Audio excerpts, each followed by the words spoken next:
নমস্কার বন্ধুরা, welcome to my YouTube channel career guide India. আজ আমরা কথা বলতে চলেছি পাটনা মেডিকেল কলেজের সম্বন্ধে।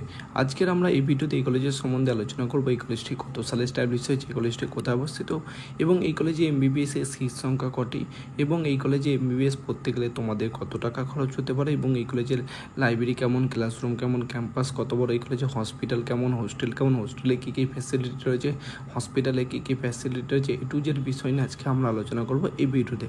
চলো দেরি না করে ভিডিওটা শুরু করা যাক। তাহলে আমরা প্রথমে আলোচনা করব এই কলেজটি কত সালে স্ট্যাবলিশ হয়েছে এবং এই কলেজটি কোথায় অবস্থিত। এই কলেজটি 1925 সালে স্ট্যাবলিশ হয়েছে এবং এই কলেজটি বিহার রাজ্যে পাটনা শহরে অবস্থিত এবং এই কলেজটি এনএমসি থেকে অনুমোদিত এবং Bihar university of health science থেকে অনুমোদিত।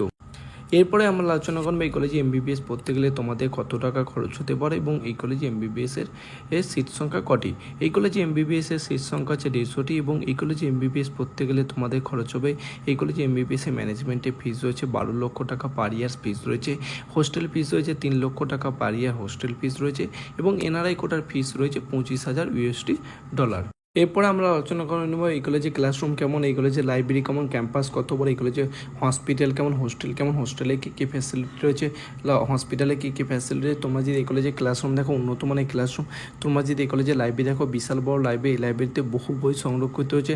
তোমরা যদি এই কলেজে হোস্টেল দেখো, এই কলেজে গার্লস বয় দুটো হোস্টেলের ব্যবস্থা, হোস্টেলে ভেজ নন ভেজ বিভিন্ন খাবার দাবার ব্যবস্থা রয়েছে এবং তোমরা যদি এই কলেজে বিশেষ করে হসপিটাল দেখো, এই কলেজটি বিশাল বড় হসপিটাল, হসপিটালে প্রায় 1200 বেডের হসপিটাল। এই হসপিটালে আইসিইউ থেকে শুরু করে অপারেশন থিয়েটার থেকে শুরু করে সব কিছু তোমরা দেখতে পাবে এবং এই হসপিটালে প্রতিদিন বহু পেশেন্ট আসে এবং তোমরা যদি এই কলেজের খেলাধুলার ব্যবস্থা রয়েছে এবং তোমাদের যদি এই কলেজটি ভালো লাগে তোমরা অ্যাডমিশন নিতে পারো এবং তোমরা যদি এই কলেজের সামনে রেলওয়ে স্টেশন দেখো, সামনে রেলওয়ে স্টেশন হচ্ছে পাটনা জনসং রেলওয়ে স্টেশন এবং তোমরা যদি এই কলেজের সামনে এয়ারপোর্ট দেখো, পাটনা এয়ারপোর্ট রয়েছে এবং তোমাদের যদি এই কলেজটি অ্যাডমিশনের জন্য ভালো লাগে তোমরা অ্যাডমিশন নিতে পারো।